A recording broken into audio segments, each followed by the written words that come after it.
A gente continua nesse assunto, porque para nos explicar como solicitar, quem pode pedir essa devolução, a gente recebe agora, aqui no Jornal da Manhã, o advogado especialista em direito previdenciário, André Benedetti.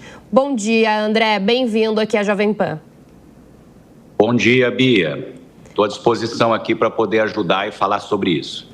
Muito obrigada, a gente agradece. Eu começo perguntando para o senhor quais são as orientações neste momento para quem já pediu a devolução ou para quem ainda não pediu. Tem alguma orientação específica para essas pessoas? Então, Bia, no primeiro momento você tem que contestar esses empréstimos indevidos, tá? Essa contestação ela pode ser feita através das agências do Correio ou pelo aplicativo do Meu INSS, tá? Então tem que ser feita essa contestação e o governo ele dá um prazo para as entidades tentarem comprovar que o desconto foi feito de forma devida, o que na grande maioria não está acontecendo, eles não conseguem provar que foram feitos de forma devida, porque, de fato, a grande maioria mesmo foi vítima de fraude. E aí, por ordem, inclusive, de contestação, a partir agora do dia 24 agora de julho, o governo vai começar a ressarcir os aposentados que foram acometidos pela fraude, e esse ressarcimento vai ser por ordem cronológica, ou seja, quem pedir primeiro vai receber primeiro a devolução desses valores indevidos. Agora, doutor André, diante disso, é interessante para quem pode esperar tentar uma reparação maior, ou seja, judicializar o processo e tentar, por exemplo, uma reparação de dano moral ou algo que o valha nessa situação? Ou é melhor já aderir rapidamente a esse projeto do governo e receber de uma maneira mais rápida? O que é que o senhor pensa disso?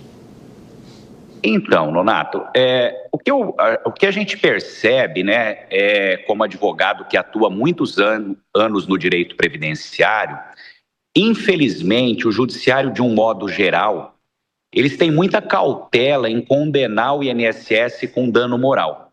Então, assim, eu estou falando aqui uma posição pessoal. Eu, particularmente, acho que, de fato, isso era um caso de dano moral. Foi uma situação muito gravosa, é um absurdo o que aconteceu.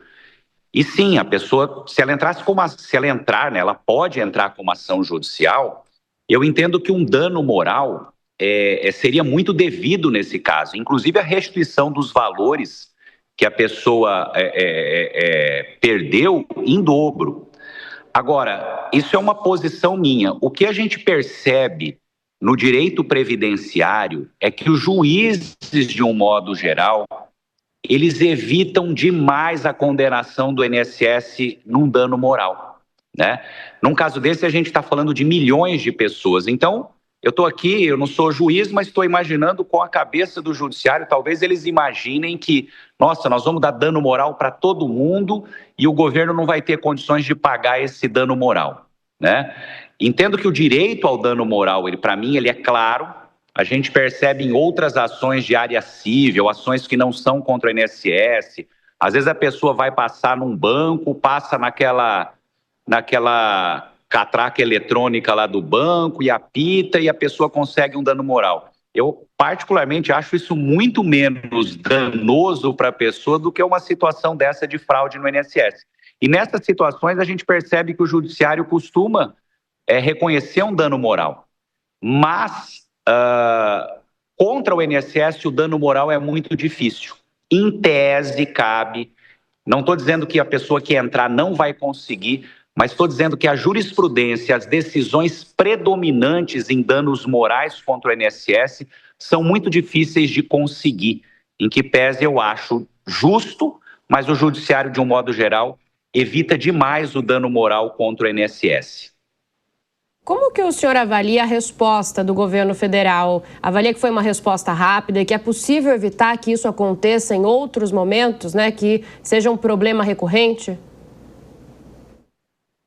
Olha, Eu acho que é claro como isso se torna uma situação política. O governo tentou, dentro de uma situação muito grave, não se sair de forma muito ruim. Então ele tentou primeiro fazer um acordo, né? Qual que é a ideia desse acordo?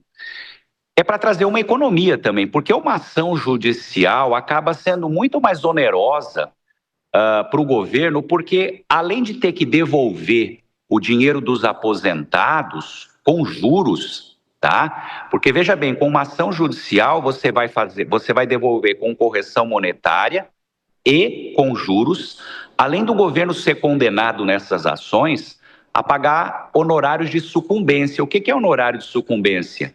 É um honorário que ele vai ter que pagar para o advogado da parte.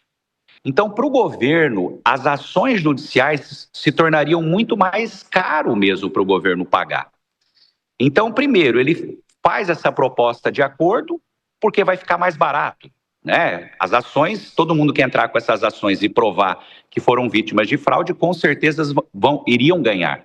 Então, ele faz essa proposta, primeiro para economizar e segundo, para tentar demonstrar o que, olha, estou tentando resolver o problema, não tenho culpa, é assim que eu vejo isso, estou tentando resolver isso de uma forma mais rápida, da forma mais rápida que eu posso, para que eles tentem sair com uma imagem, tentar até se descolar dessa imagem de fraude, né? Então, aproveitar toda essa situação, talvez para sair melhor, a imagem ficar melhor politicamente. Olha, agradecemos bastante a sua presença, André Benedetti, especialista em direito previdenciário, e a disponibilidade para conversar aqui com a gente no Jornal da Manhã. Obrigado, Bia. Bom dia aí para vocês e para todo mundo que está assistindo aí.